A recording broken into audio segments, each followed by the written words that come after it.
Hey everyone, this is Steve from SCOARTGLASS. It's wintertime and it's the first of the year. And now it's time for the Learn Stained Glass series to be released. This is the first of 10 videos I produced on how to do the stained glass steps, and I provide more detail on how I actually do these steps. Hope you find them interesting. If you do, be sure to hit that subscribe button and that notification bell. Now, let's head into the studio.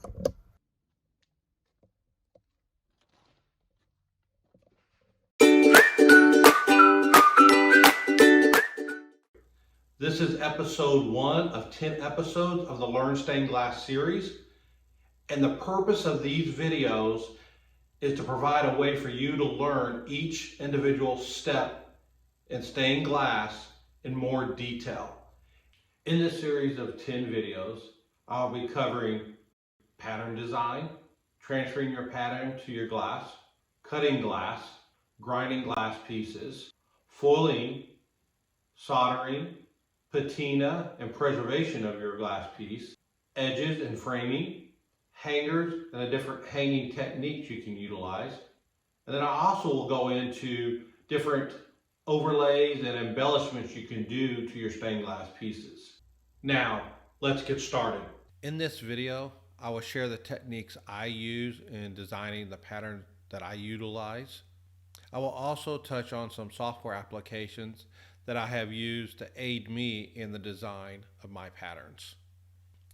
Just a quick disclaimer, if you find patterns online, ensure you just get permission from that person to utilize that pattern if you're going to sell that glass piece. There are also patterns available to purchase out online. You can ask permission from the place you're purchasing that pattern from of whether you can use it for commercial use or not. Now that that disclaimer is out of the way, let's get started. This is a pattern that I have been working on for Valentine's Day.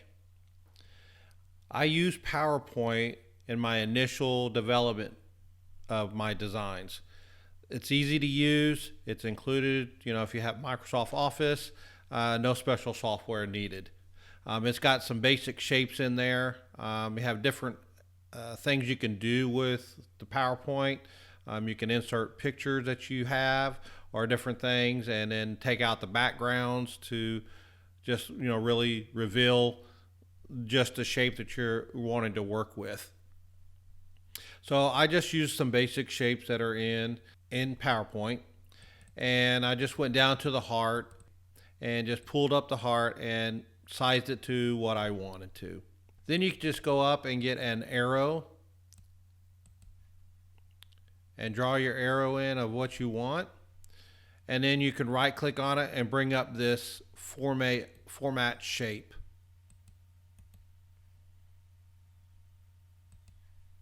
This box allows you to manipulate all the different attributes of that shape.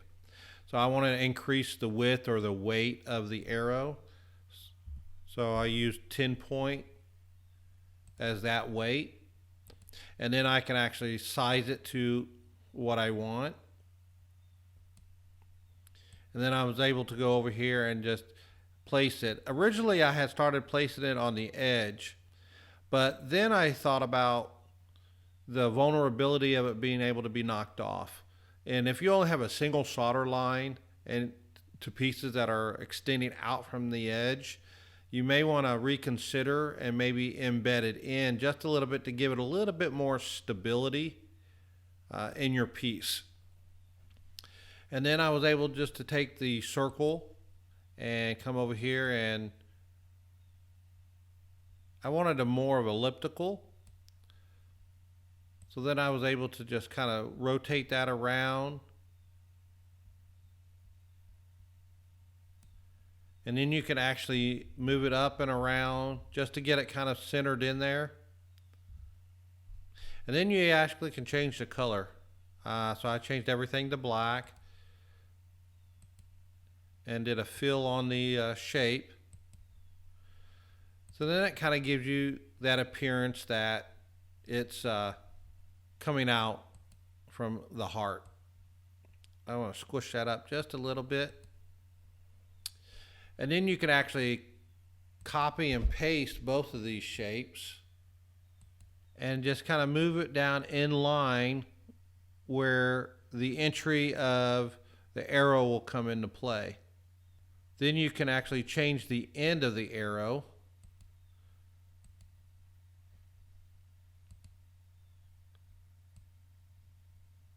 Size it down. And then you can actually move it to the opposite end. Then I had this shape, the end shape of an arrow available. So I just copied it and brought it into the design. And then you can actually bring, and I would embed this shape just a little bit more up so that you have some stability with your solder lines here as well for this shape. So now that that's in there, you could color the shape, and then you would add in your glass break lines. But first, actually probably want to put your ring in where you're going to hang it from. So I would pull that down, and then you could actually fill in your heart. Then I was able to take my scribble tool and kind of decide how I wanted my break lines to come up in this design.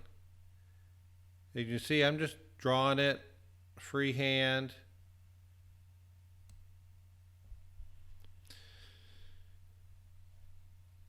Then you have to decide here, are you going to reutilize this pattern maybe for something else?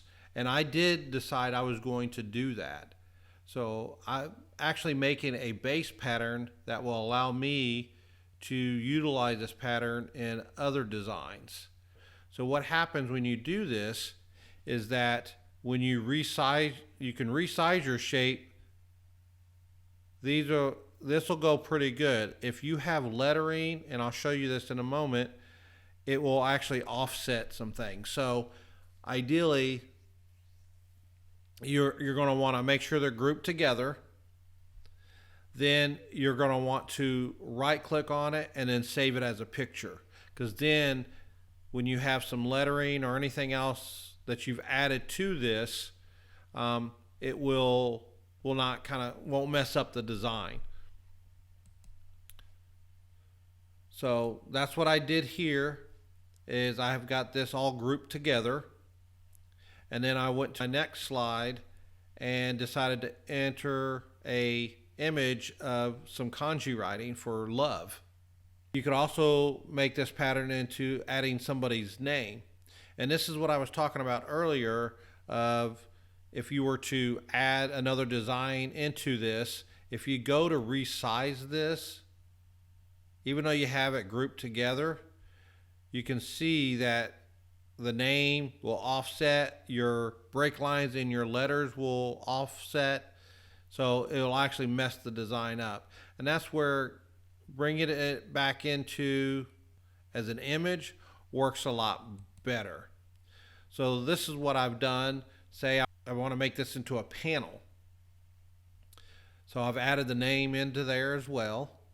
And then I actually grouped all this together and saved it as a picture. You can actually resize this without any concerns of everything getting messed up. So that's some of the advantages that I see in working in PowerPoint. Now there are other softwares out there that you can utilize to aid in your design. One of the pieces of software is called Inkscape. It's free to download, and I'll put a link down in the description. But this is my cat, and one of the things I use this software for is to actually trace pictures. You can do this in PowerPoint as well. They have a really good Bezier tool here, which kind of like a pencil over here. It says Draw Bezier, and you can actually click on that. And then it just kind of allows you to trace around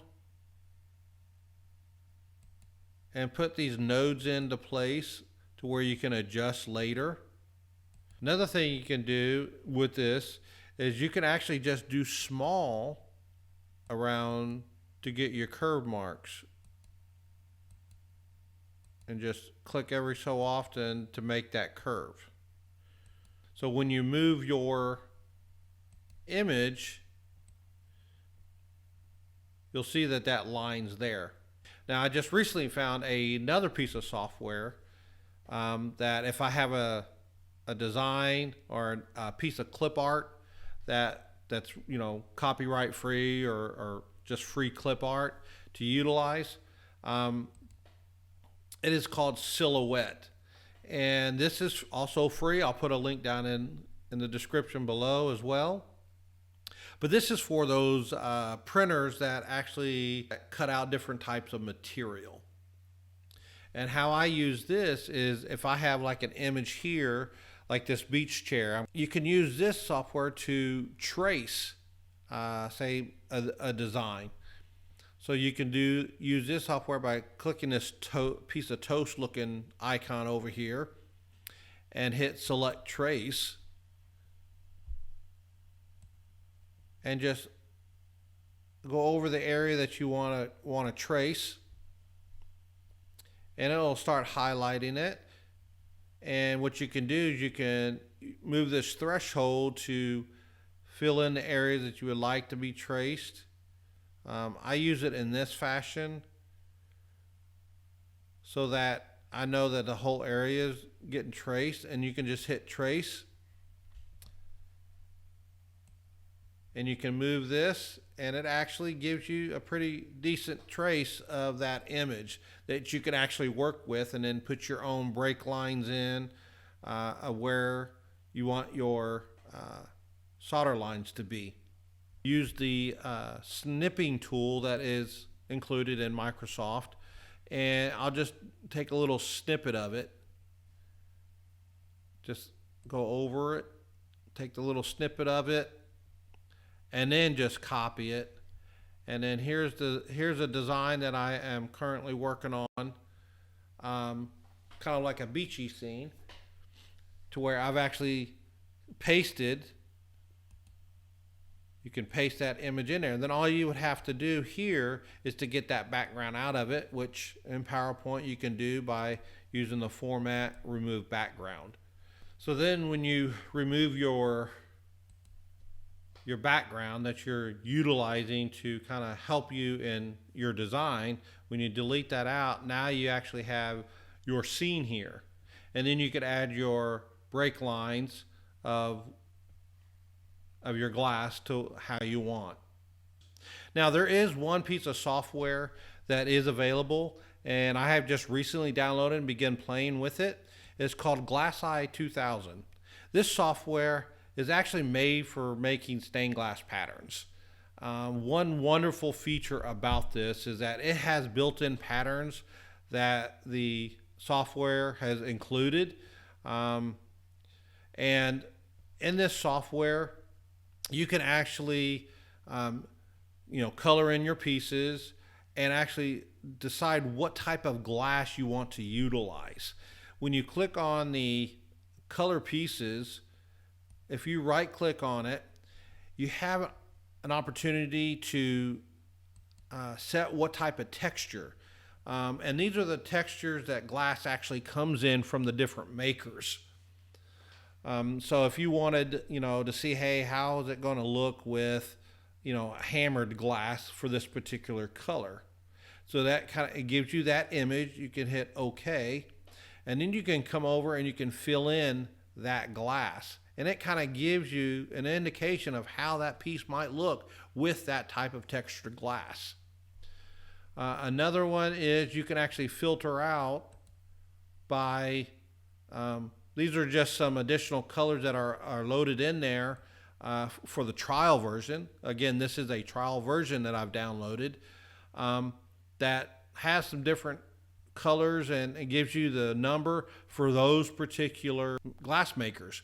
So then that allows you to kind of play around with your designs and actually decide what color glass you want to use in your design and what type of texture. So this is just the different ways you can utilize this piece of software. I'm still playing with it, and I think I'll do another video on it later as I get more familiar and utilize this software. And here are some of the other patterns I have created using this technique. This is a picture frame, the hooded skull, a pumpkin pie, party frog, and my heroes panel. So these are some designs that I have done utilizing mainly the two methods that I showed you, which was through PowerPoint and the Inkscape software. This was just some of the techniques I use in creating my patterns. In the next video, we'll go over transferring your pattern to your glass. If you find this information helpful, ensure to subscribe and hit that notification bell and smash that like button. I'll see you on the next video.